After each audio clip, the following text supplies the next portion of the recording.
Life can throw you some curves. And it's not just the things that you see coming, but sometimes it's the things that you didn't see coming that hit you out of nowhere, that set you back in such a way that it seems like you can't get over. I was in my comfort zone.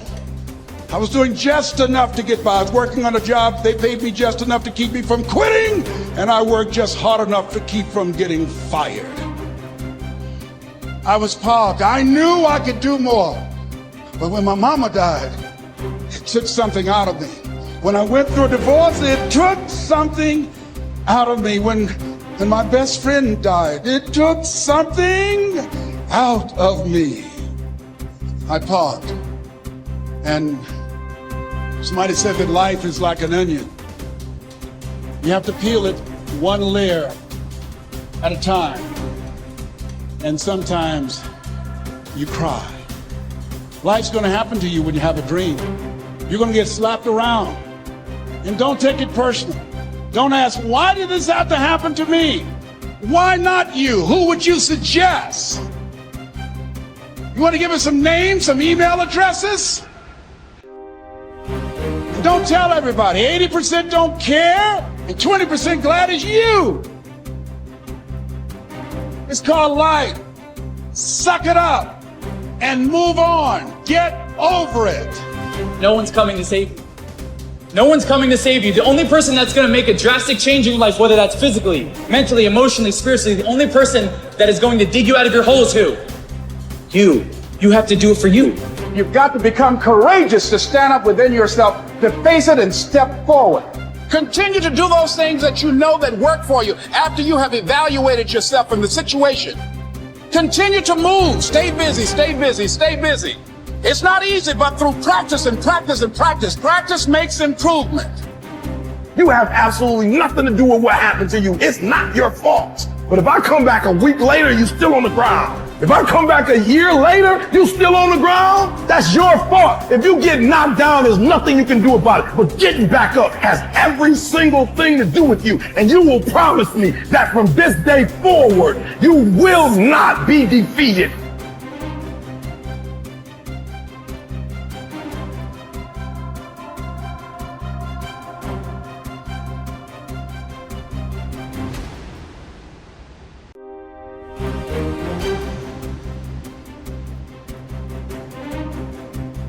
All of the people that I know who have become successful in any way use a structured means to organize their time.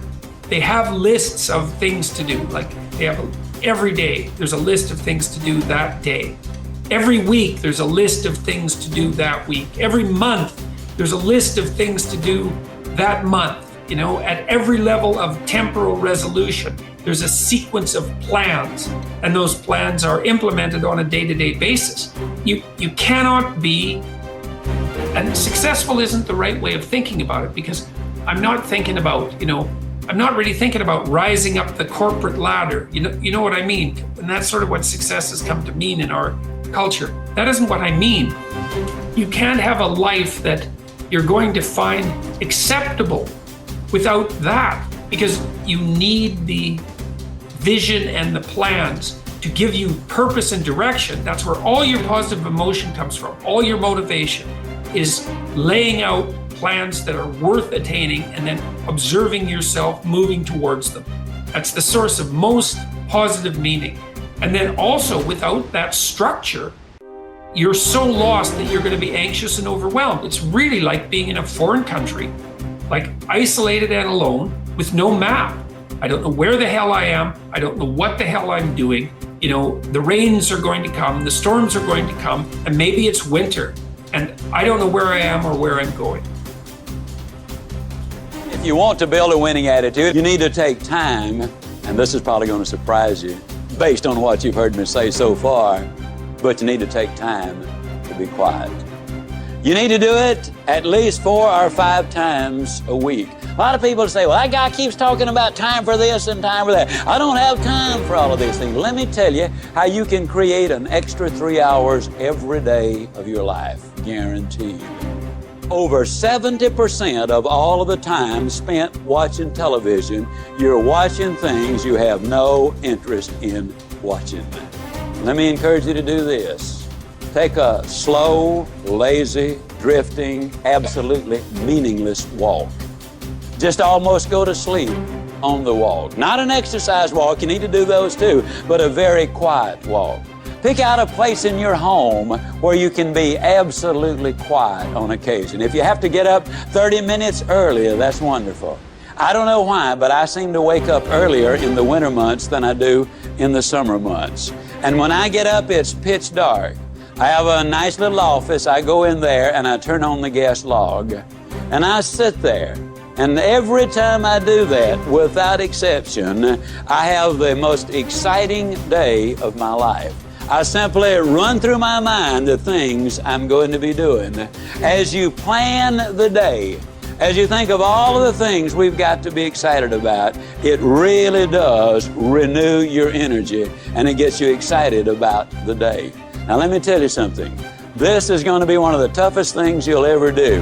When you sit down saying, well, I'm going to sit perfectly quiet for 20 or even 30 minutes, you will think of 2,868 reasons or things that you've got to do. You try to decide, do I raise the window or lower it? Do I turn the heat up or down? Do I cut the air conditioner off or do I turn it more full blast? Do I really need to go to the bathroom? Am I going to get me a cup of coffee? What is that noise against the outside? Maybe I better check up on that. Resist the temptation.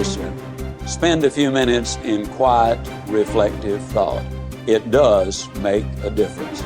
Take time to be quiet. We actually have a biological instinct for meaning that orients us in the world. And that instinct manifests itself when we place ourselves in a position in the world where we're competent, where what we're doing is working, so that we're not too terrified and anxious, but also while we're simultaneously advancing ourselves and improving our ability to cope with the world. So for example, if you watch an athlete, a high-level athlete, who's at the peak of his or her performance, you see someone who's extraordinarily practiced at what they're doing and has developed the expertise necessary to do it. But then you also see them push themselves on that developmental edge to make themselves just that much better. And that function is associated with an intrinsic sense of meaning.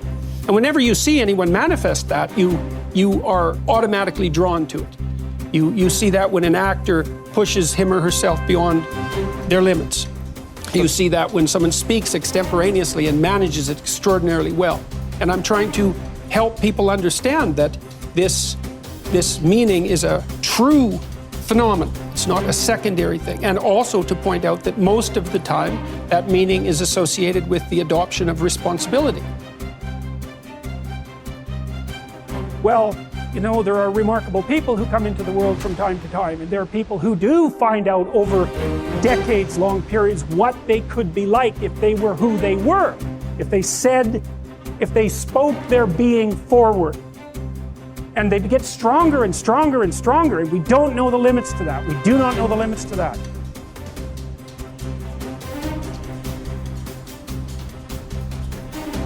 I think one of my greatest inspirations or things that I would feed off of basically was just obviously people not believing in the cloud of doubt that kind of I felt hung over my head and wanted to just prove everybody wrong. You know what I mean? I wanted to make it, and I was gonna make it regardless of what anybody said.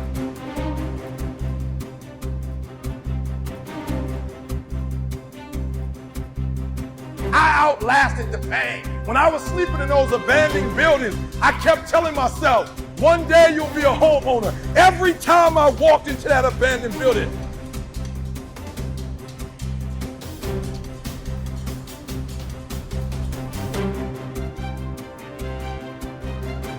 my greatest moments are probably the moments where I hit rock bottom, where everything was against the wall, where I failed, and I had to find intestinal fortitude with no one around and pick my ass up and reface what knocked me down, this time beating it. It's those moments in life that really build character. It's not the titles, it's not when the crowds are cheering, it's when no one's cheering. Who are you?